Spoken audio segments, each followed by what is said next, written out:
All right, so today we're going deep on something pretty heavy. Mm-hmm. What happens when a company hits those serious financial roadblocks? Right. Where they're looking at reorganization or even Yeah. total liquidation. Big stuff. Yeah, we're talking Chapter 13 territory here. Uh-huh. Straight from Advanced Accounting 15th edition. The Hoyle, Schaefer, and Dupnick. Yeah, that's right. Classic. So think of this like we're going behind the scenes. Okay. When a business is really in trouble, and we're going to try to unpack all those intricate accounting steps from the first warning signs all the way to, potential turnaround or the final shutdown. Makes sense.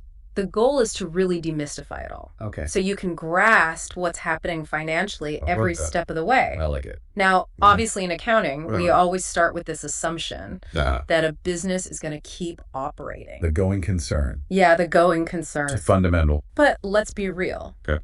That's not always how things shake out. Yeah. And to really drive that point home, just look at the numbers. All right. For the year ending September 30th, 2020, over 11,000 U.S. companies filed for Chapter 7. Wow. That's the liquidation chapter, right? Yeah, the end of the line usually. And on top of that, almost 8,000 filed for Chapter 11. Okay. With the hope of reorganizing. Right.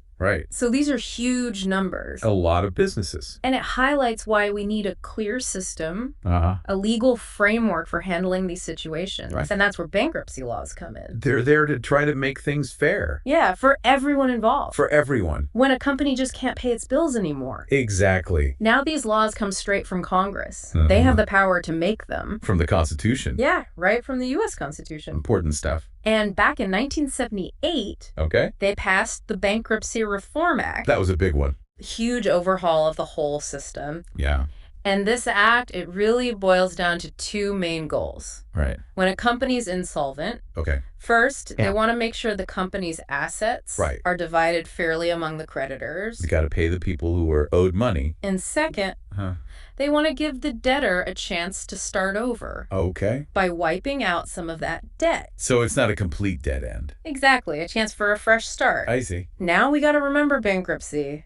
Yeah. It rarely comes out of nowhere. It's usually a process. Yeah, it's usually a long and painful process. Months or even years of struggles. And during that time leading up to a potential filing, there are some crucial accounting things happening. Yeah, you got to reassess everything. Absolutely. You've got to take a hard look at all the assets. Especially goodwill. Oh, yeah. Goodwill is always a big one. It's often the first to get hit. And there are rules about testing it for impairment. Right. Annually, at least. Every year. Gotta check. But if there are signs that a business unit is worth less than what's on the books. If that fair value has dropped? Yeah, then you got to test more often. But more frequently, yeah. And it's super common to see goodwill impaired during this financial decline. Makes sense. Another big thing to consider is this thing called a valuation allowance. Yes, that's a tricky one. It's basically a way of saying, hey, that future tax benefit we're counting on might not actually happen. It might not materialize. So we got to offset that potential benefit. With the valuation allowance. But only if it's more likely than not that the benefit won't come through. That's the key. And as a company gets closer to bankruptcy, the chance of needing this allowance goes way up. Yeah. Accountants have to really dig into the evidence. They're going to be thorough. To decide if it's necessary. Absolutely. Now, it's not just internal accounting stuff, though. There are also external reporting requirements. Oh, yeah, when bankruptcy is looming. Yeah, FASB stepped in here. They had to clarify things. With an update in 2014. It's called ASU 2014-15. Catchy title. Disclosure of uncertainties about an entity's ability to continue as a going concern. Basically a warning sign. Yeah, a big red flag. It forces companies to disclose when there's serious doubt about their future. Gotta let people know. So everyone reading the financial statements is aware of the risks. Transparency is key. Now, what kind of things trigger this disclosure requirement? Well, there's a whole list of red flags. Like, what are the specific warning signs? Okay, so recurring operating losses, for one. Meaning the business just isn't making enough money? Not enough to cover expenses. Then there's working capital deficiencies. Not enough liquid assets. To pay those short-term debts. A cash crunch, basically. And then there's a negative cash flow from operations. Which means the day-to-day business is burning through cash instead of generating it That's never a good sign. Other triggers can be things like defaulting on loans, big labor problems, strikes or lockouts, legal battles that could drain the company's resources. Those can be really costly. Or even losing a crucial asset. Like a patent or a key franchise agreement. So if a company is showing these red flags, and there's that substantial doubt about their ability to continue, what does management have to do? They have a lot of responsibility here. Yeah, they can't just ignore it. No, they have to evaluate their plans. To fix the problems. To try to avoid failing. And they have to ask themselves 2 key questions. First, are these plans actually feasible? Can they really implement them? Within a year. Yeah, it's got to be realistic. A plan on paper doesn't mean much. Right. If they can't put it into action. Actions speak louder than words. And second, is it likely that these plans will actually solve the problems? They need a good chance of success. They can't just be wishful thinking. So even with these plans in place, if there's still substantial doubt about the company's future, how does that get communicated? Well, they have to disclose it. In the financial reports. Transparency is key. Yeah, they have to be upfront with everyone. So there are 2 scenarios. Okay. If the management's plans are solid and they're likely to fix the issues, they still have to disclose the problems. Right. They can't just sweep them under the rug. No, they have to explain what caused the concerns, how serious they are, and all the details of their plans to address them. Full transparency. Yeah. But if the doubt remains... Even after considering the plans. Yeah. If they're still in trouble... Then there has to be a clear statement. Right in the footnotes of the financial statements. No hiding. No. It has to be prominent. And it has to explicitly state that there's substantial doubt about the company's ability to continue. For how long? For 1 year. 1 year from when? From the date the financial statements are issued. Okay, so that's U.S. GAAP. That's the rule. Got to make sure everyone knows. Exactly. All right, so we've covered the lead up to bankruptcy. That pre-filing period. Yeah, now let's actually dive into the process itself. Right. Our source talks about 2 types of petitions. Voluntary and involuntary. 2 ways to start the process. What's the difference? So a voluntary bankruptcy is when the company itself decides. It just can't go on anymore. They throw in the towel? Essentially, yeah. And they file the petition? With the bankruptcy court. And they got to provide a lot of details. Like what? Schedules of all their assets and debts. Full disclosure. Yeah. And they have to answer questions under oath. About the company's operations and finances. Making sure everything's above board. Now, on the flip side, there's involuntary bankruptcy. That's when the creditors take action. They force the company's hand. They file the petition saying, this company isn't paying its bills. But there are rules here. To prevent abuse. Right. You can't just file willy-nilly. What kind of rules? So if a company has 12 or more unsecured creditors, at least 3 of them have to sign the petition. So there's got to be some agreement. Yeah, it's not just one disgruntled creditor. And the total unsecured debt has to meet a certain minimum. There are thresholds. And even then, just being behind on payments isn't enough? No, there has to be something more serious. Like the company just not paying its debts. As they come due? Yeah, a pattern of not meeting obligations. So once a petition is filed, and the court accepts it, what happens next? The court issues an order for relief. What does that mean? That's a big moment. Because it triggers an automatic stay. Automatic stay? Yeah, it basically freezes everything. Like what? It stops creditors from taking any further action. Against the debtor. No more lawsuits or collections. It gives the company some breathing room. To assess the situation. Right, and try to limit the damage. So everything's on hold. Yeah, and from that point on, the company's finances are under the court's control. The bankruptcy court. They oversee everything. To make sure the assets are distributed fairly. That's the goal. Now, when we talk about distributing assets, we got to understand how creditors are classified. There are different levels of priority. Yeah, so break it down for me. So first you have the fully secured creditors. They have a lead on specific assets. Like what? Like if they loan money for a piece of equipment, they have a claim on that equipment. And the value of the collateral. The equipment in this case. Is greater than or equal to what they're owed. So they're in a good position. They're first in line. To get paid. Because they have that direct claim. Then what? Then you have partially secured creditors. They also have a lien, but the collateral's worth less than their total claim. So they're only partially covered. Right. The rest of their debt is unsecured. And then there's the unsecured creditors. They're at the bottom of the pile. Meaning? They don't have a claim on any specific asset. They just get what's left over. After the secured creditors are paid. If there's anything left. Exactly. So even within unsecured debts, right, there's a pecking order. Some claims get priority. Tell me about that. Okay, at the very top are the administrative costs of the bankruptcy itself. Like the lawyers and accountants. Yeah, and the trustees' fees. Okay.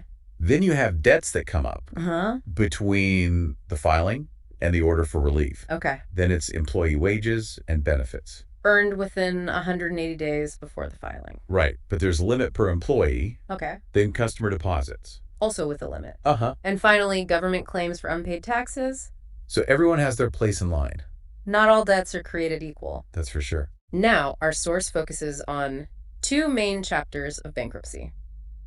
Chapter 7 and Chapter 11. The big ones. What's the fundamental difference? So Chapter 7 is all about liquidation. Okay. Selling off assets.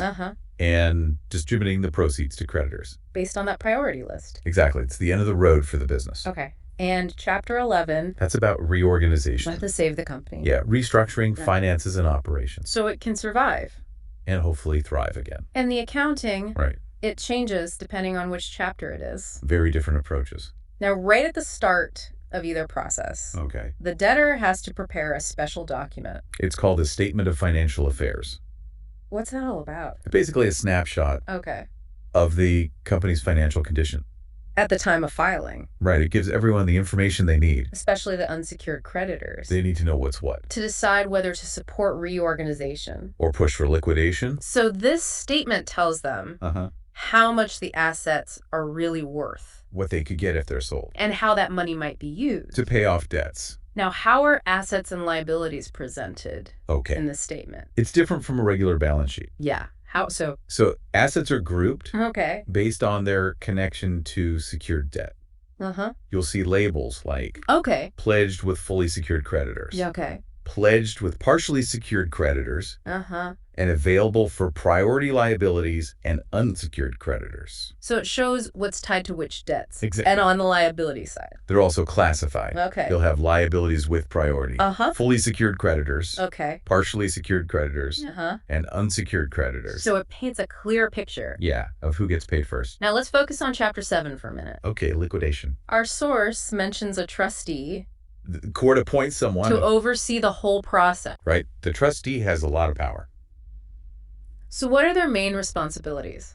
First and foremost, they got to secure all the company's assets. And all the financial records. Everything important. Everything. Okay. Then they have to compile a complete picture of the company's finances. Like a forensic accountant. In a way, yeah. And then they take physical possession. Of all the relevant stuff. Documents, property.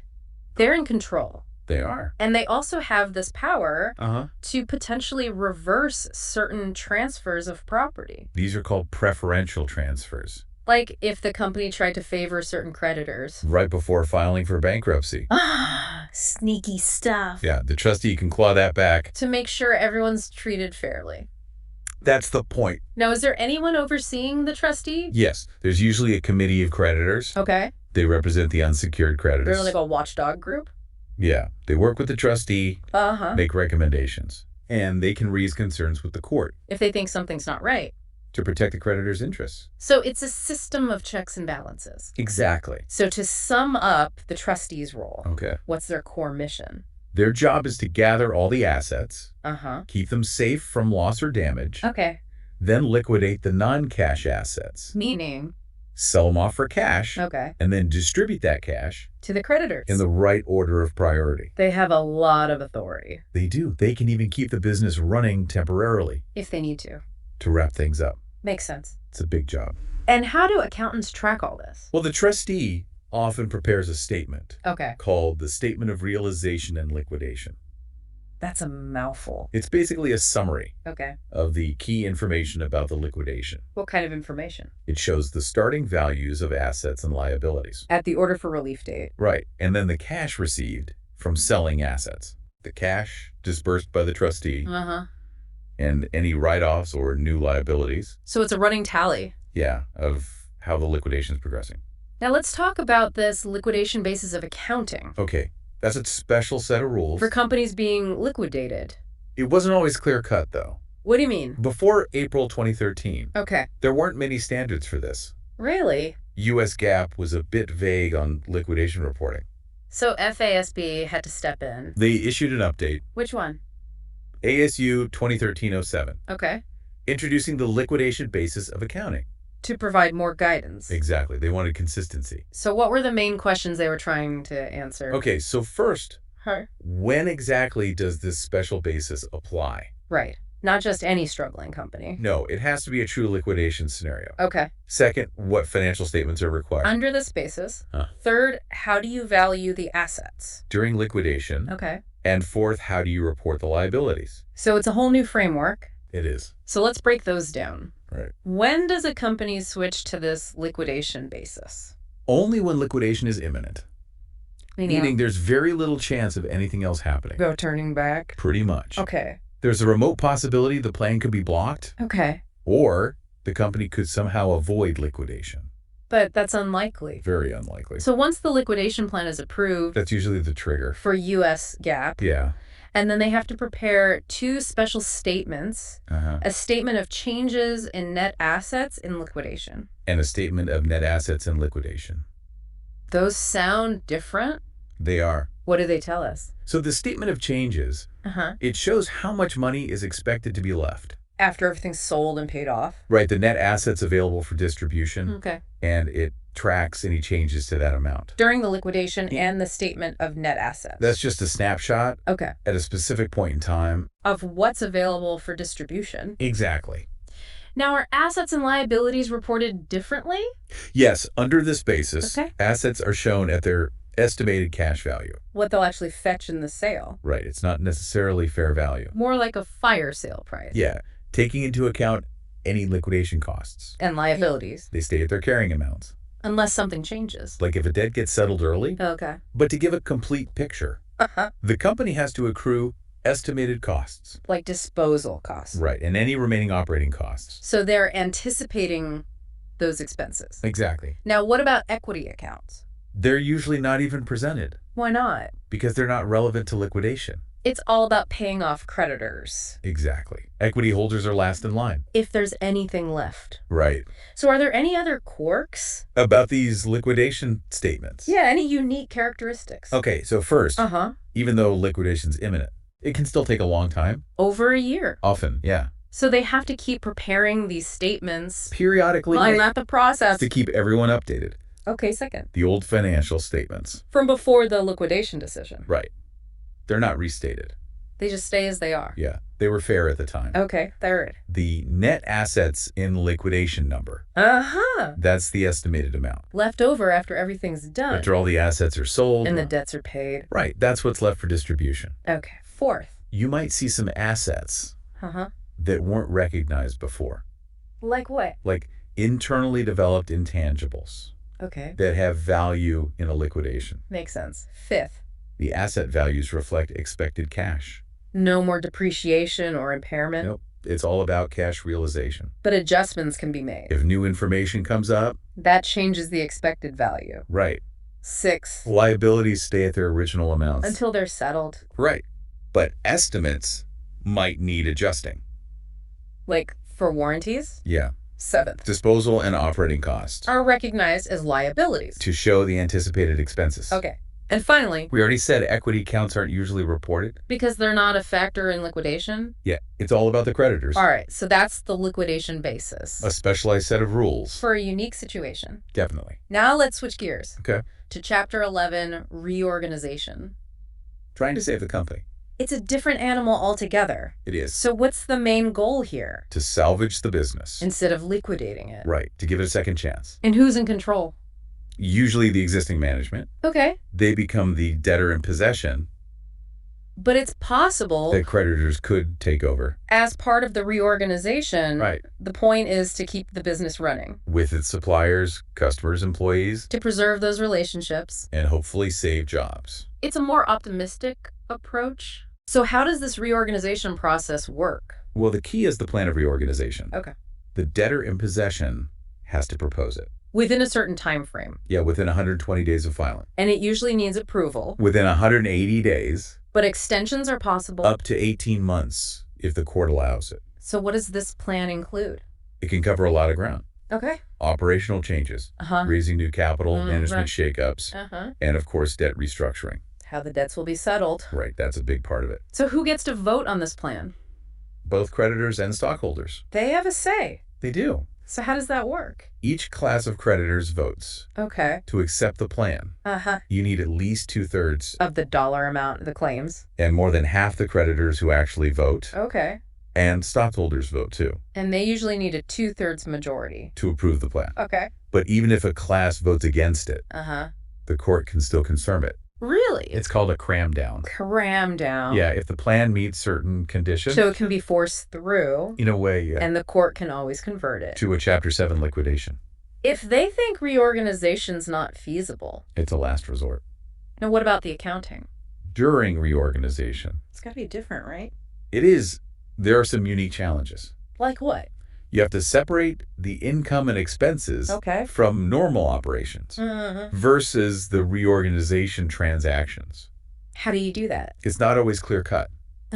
And you have to identify and report. Those reorganization items. Correct. And how do you show the liabilities? Well, some might be reduced or paid over time. Right. So how do you present that? And how do you make the financial statements? Understandable. For everyone involved. It's a balancing act. And does the reorganization ever change the basis of accounting?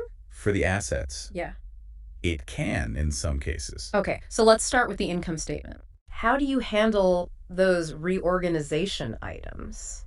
They're usually reported separately from the regular operating results. But you can see the impact of the reorganization. Exactly. What kind of items are we talking about? Gains or losses on asset sales.